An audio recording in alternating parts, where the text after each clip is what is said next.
But we're going to begin tonight at 10 with our big story, uneasy beginnings. We're just a couple of weeks into this new school year, and districts are still having heated debates of what their classrooms ought to look like. Even the possibility of requiring masks, leading to a packed meeting for Elmbrook schools. And that's where we find our Cassidy Williams with more on how all of this is really drawing a line between groups of parents.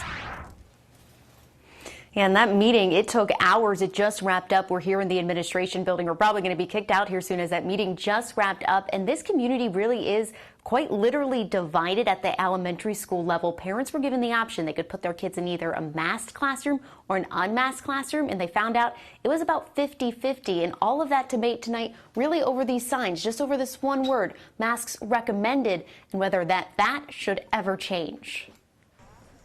From a distance, there seems nothing unusual about the line of Elmbrook parents patiently waiting for the school board meeting to start. Get closer, and the divisions become clear. Yes, you see, we are really divided. Around half holding SOS signs standing for safe, open schools. Most of those parents wearing masks, some in medical scrubs. The other half passing out signs to, quote, unmask our kids. We want to give our kids the option. We are simply asking that we follow the science and the medical recommendations to keep our kids safe and healthy this year. The SOS group forming just within the last week. They think the district's new thresholds don't go far enough.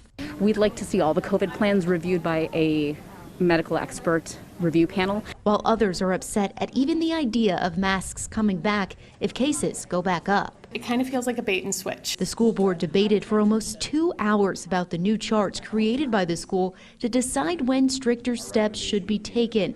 The school board acknowledging every plan will be controversial. Probably no matter what this board decides, because we're getting input from a divided community, it's going to be somewhat unpopular.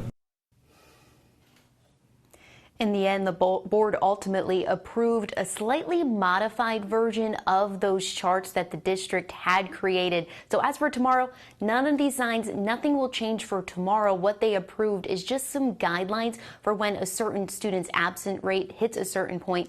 They will make some changes and possibly bring masks back, but the board would need to approve that first. Live in Brookfield, Cassidy Williams, FOX 6 News. All right, Cassidy, thank you.